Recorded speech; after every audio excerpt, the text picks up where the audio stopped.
The autumn wind cut through the thin walls of the immigrant camp like a blade, carrying with it the harsh voices of Elena's own family as they haggled over her future. 19 years old and frail from the crossing, Elena Kowalski pressed her ear against the rough wooden planks of their temporary shelter, listening to words that froze her blood colder than any Montana winter could. She eats too much and works too little, her father's voice carried clearly through the wall. The fever took her strength, and winter's coming. We cannot feed another mouth that brings nothing back. Elena's hands trembled as she clutched her thin shawl closer. 3 months ago, her family had sold everything they owned in Poland to make the journey to America, following promises of land and prosperity in the Montana Territory. Instead, they found themselves stranded in a rough settlement outside Helena, their money gone, facing a winter that would test every soul who dared remain. Magnus Eriksson has offered fair payment, continued her uncle's gruff voice. He lives alone up in the mountains, needs a woman to keep house. He's a good man, works hard trapping and hunting. She'll have shelter and food. Her mother's weak protest came next. But Elena is so small, so delicate. The mountain life will break her. Better broken than dead, her father replied with finality. The man offered $20 in gold and provisions enough to see us through to spring. We take his offer, or we all starve come January. Elena closed her eyes, feeling tears freeze on her cheeks. $20. That was her worth to the family who had carried her across an ocean.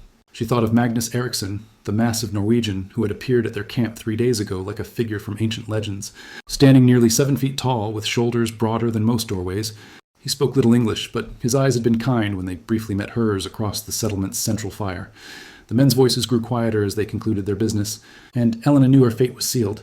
Tomorrow, she would leave the only family she had ever known to become the wife of a stranger in the Montana wilderness. As she gathered her few possessions into a cloth bundle, she wondered if she would ever see another human being besides Magnus Eriksson again. Outside, snow began to fall, each flake carrying her further from the life she had known and closer to a future she could never have imagined. The mountains waited, silent and vast, holding secrets that would soon become her own. Dawn broke gray and cold over the settlement as Magnus Eriksson arrived with a sturdy pack mule and provisions for the journey. Elena stood beside her family's wagon, clutching her small bundle of belongings, trying to appear brave as her father completed the transaction with handshakes and nods. $20 in gold changed hands, along with promises she barely understood. Magnus approached her slowly, as if approaching a frightened deer. Up close, he was even more imposing than she remembered, but his pale blue eyes held a gentleness that surprised her. He spoke carefully in broken English mixed with Norwegian phrases, his voice deep but soft. Elena, yes? I am Magnus. We go now to my home, is good place. You will see? He helped her onto the mule with surprising care, his massive hands gentle as he adjusted the saddle and ensured she was secure. As they prepared to leave, Elena's mother pressed a small wooden cross into her daughter's hands, tears streaming down her weathered face. Be strong, little dove, she whispered in Polish. God watches over the innocent. The journey into the mountains took most of the day, following deer trails and paths that seemed to exist only in Magnus's mind. Elena had expected him to be rough or demanding, but instead he stopped frequently to ensure she was comfortable, offering her water and dried meat from his pack. When afternoon snow began falling heavily, he removed his thick wool coat and draped it around her shoulders without a word. You are cold, was his simple explanation when she tried to protest. As they climbed higher into the pine-covered slopes, Elena marveled at the pristine wilderness surrounding them. The only sounds were their footsteps crunching through snow and the occasional call of mountain birds. This was a world untouched by civilization, beautiful and terrible in its isolation. Near sunset, they crested a ridge, and Elena gasped at what lay before them. Nestled in a protected valley surrounded by towering pines, sat a snug log cabin with smoke rising from its stone chimney. A small barn stood nearby, and she could see evidence of carefully tended gardens now covered by snow. It was not the crude shack she had feared, but a real home built with skill and care. I build for you, Magnus said simply, dismounting to help her down. Is your home now. You are, how you say, lady of house. As they approached the cabin, Elena realized that this gentle giant had not bought her as a servant or burden, but had offered her something her own family never had: respect, protection, and a place where she truly belonged. The wooden door opened to reveal a warm interior lit by firelight, and for the first time in months, Elena felt something she had almost forgotten: hope. The morning sun streamed through clean windows as Elena awoke in a real bed for the first time since leaving Poland. Magnus had given her the cabin's only bedroom while he slept on a wooden bench near the fireplace, a gesture that surprised her more than his great size or gentle manner. As she explored her new home, she discovered evidence of careful preparation everywhere. The cupboards stocked with preserved foods, warm blankets woven from wool, and even a small collection of books in various languages. Magnus appeared in the doorway carrying an armload of firewood, snow dusting his massive shoulders. You sleep good? He asked, setting the wood beside the hearth. Today I show you everything. You must know how to... He struggled with the English words, then switched to simple gestures, pointing around the cabin. Survive, Elena finished in English, then repeated it in Polish. Przeżyć. His face brightened at hearing his native word. Ja, overleef. You speak Norse? Lena shook her head but smiled. My grandmother taught me some Norwegian words. The languages are similar in some ways. Over the following days, an unexpected friendship began to bloom between them. Magnus taught Elena the essential skills of mountain living, how to maintain the fire through the night, where to find fresh water even when streams froze, and how to preserve meat for the long winter months. In return, Elena's education and quick mind impressed him. She helped him improve his English, while she learned Norwegian phrases, and her ability to read allowed her to help him understand letters and documents that arrived occasionally with supply traders. Most surprising to Elena was Magnus's absolute respect for her boundaries. He never entered her room without permission, always asked before touching her belongings, and made it clear that while they shared a home, she was under no obligation to be anything more than a companion.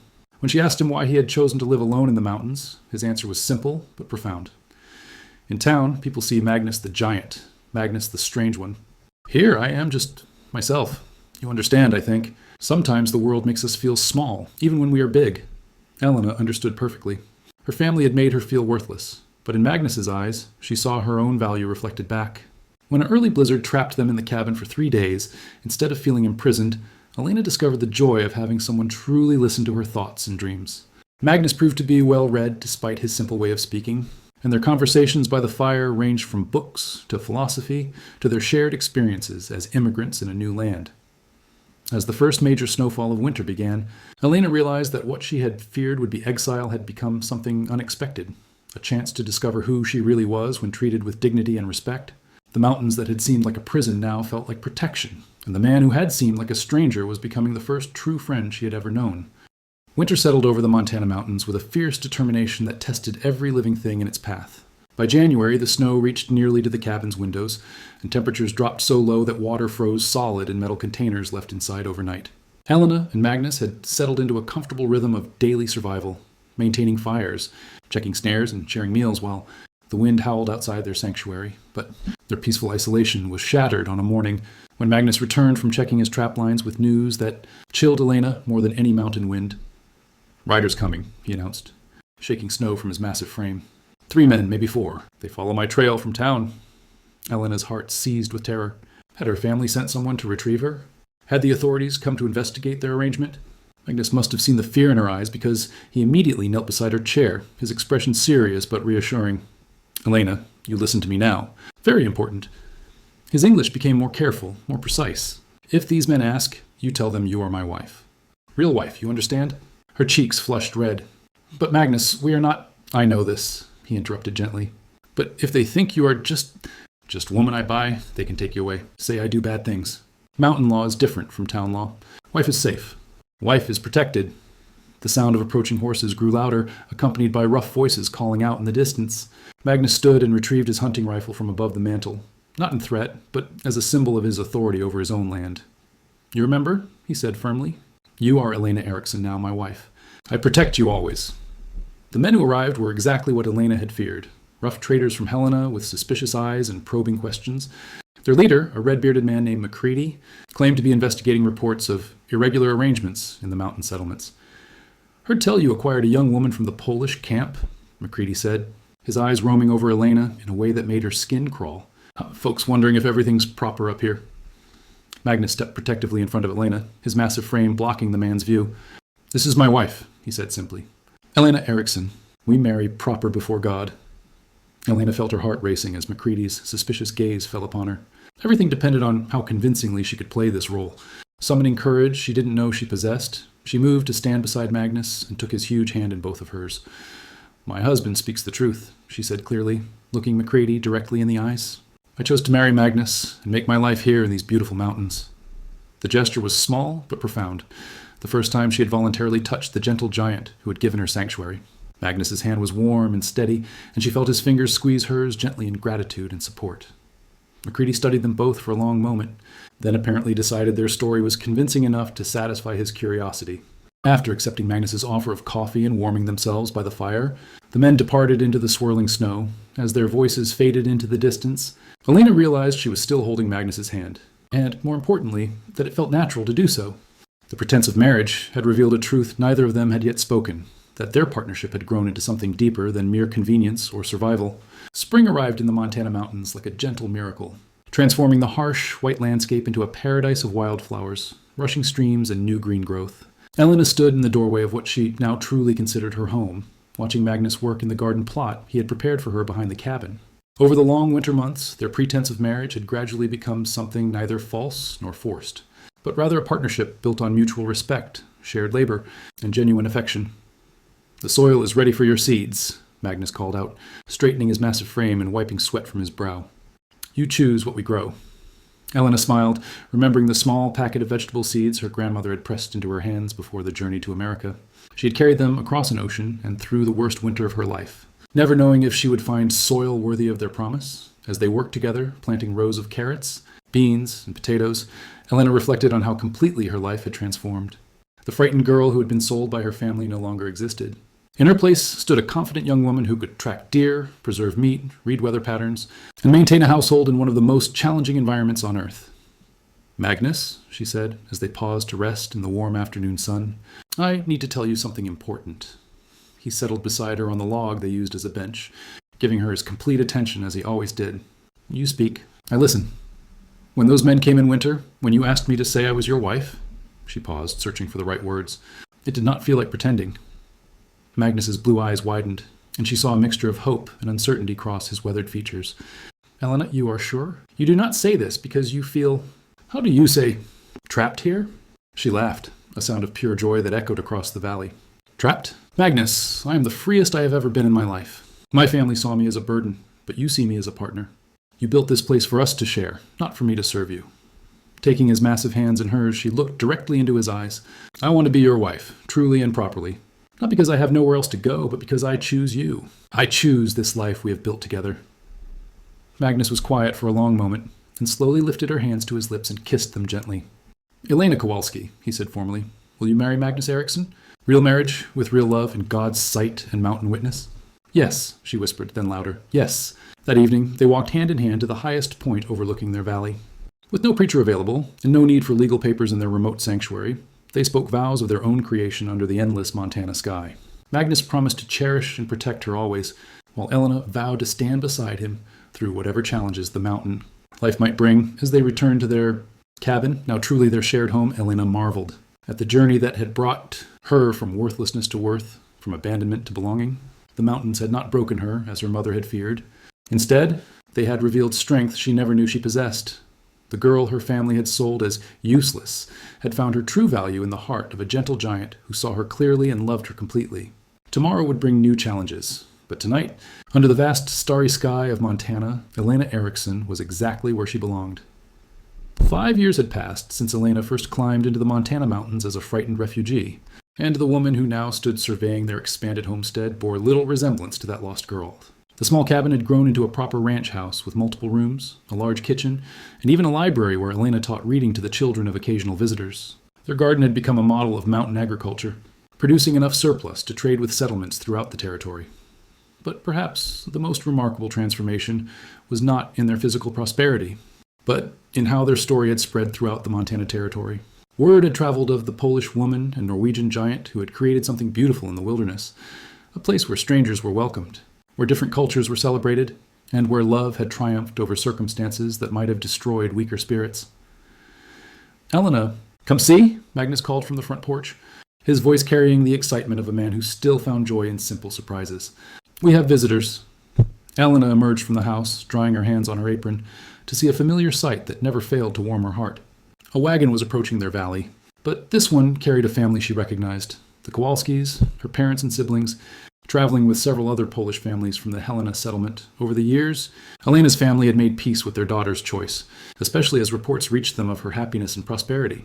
Her father, now grayer and more humble than she remembered, climbed down from the wagon and approached slowly. "My daughter," he said in Polish, his voice heavy with emotion, "we come to ask, can you forgive an old fool who did not see the treasure he had in his own house?" Elena looked at this man who had once sold her for $20, then at Magnus, who nodded encouragingly. "Papa," she replied, "I forgave you long ago. Welcome to our home."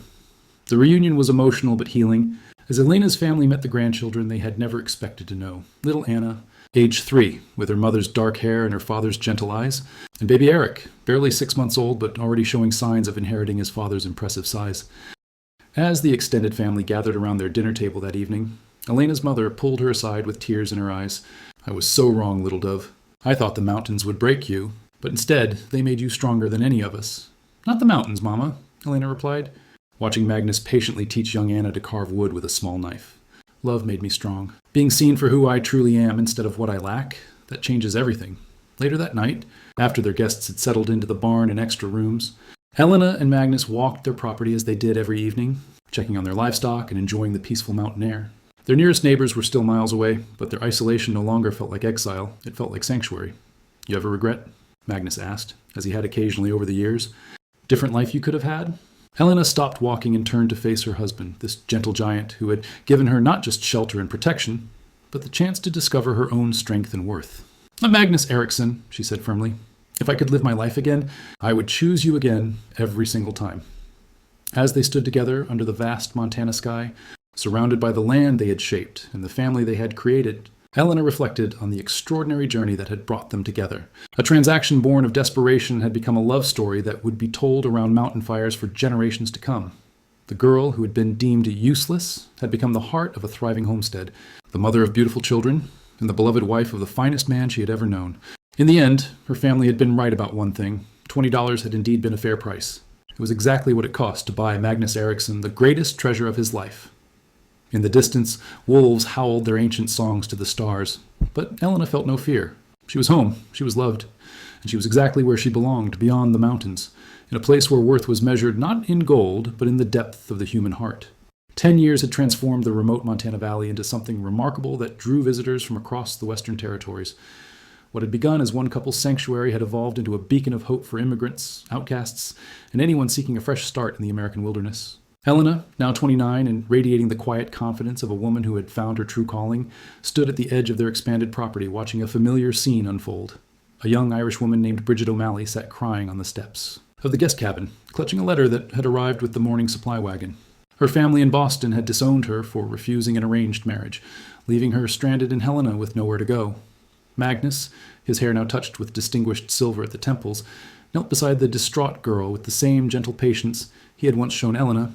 "Miss Bridget," his English had improved dramatically over the years, though his accent remained charmingly thick. "You listen to Magnus, now.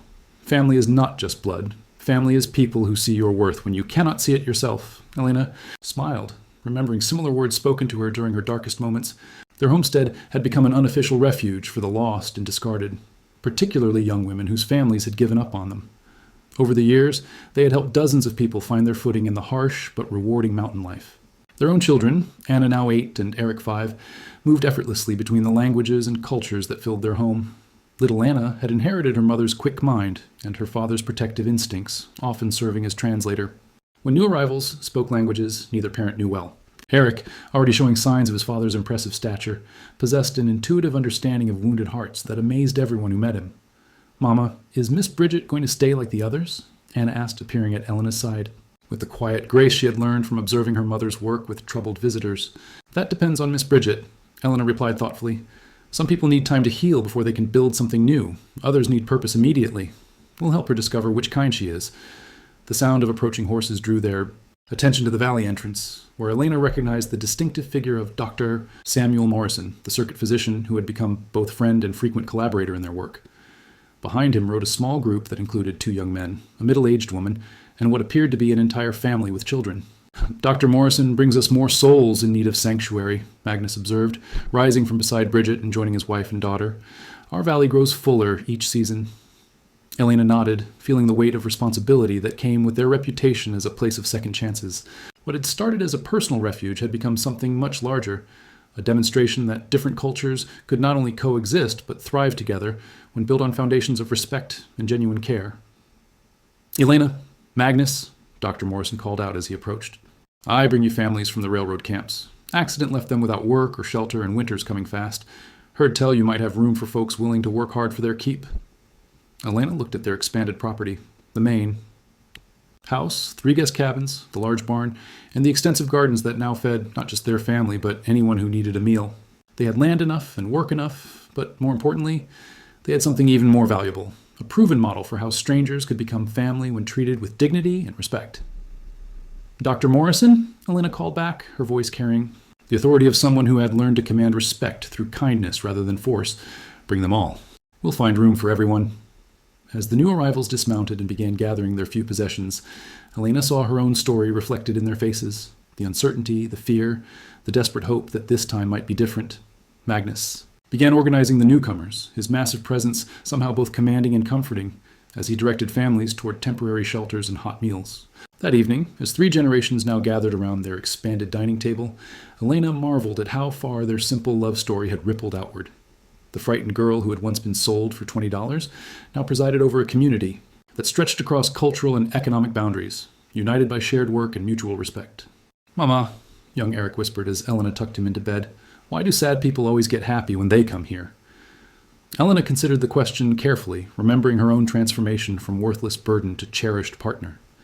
"Because, my darling boy, when people feel seen and valued for who they truly are, they remember how to be happy again." As she closed her son's door and walked through their home, now filled with the quiet sounds of multiple families settling in for the night, Elena reflected on the extraordinary journey that had brought them to this moment. What had begun as one giant's act of kindness had become a legacy that would outlast them all. Proof that love, respect, and second chances could transform not just individuals, but entire communities. Tomorrow would bring new challenges as they helped their latest arrivals find their place in the mountain community. But tonight, Elena Erickson fell asleep knowing that the worthless girl her family had sold away had become the heart of something beautiful that would echo through generations of grateful families who had found their way home to the mountains. The valley that had once sheltered 2 lonely souls now harbored dozens, each one testament to the truth that Magnus had spoken so many years ago. Sometimes the world makes us feel small, but in the right place, with the right people, we discover we were never small at all.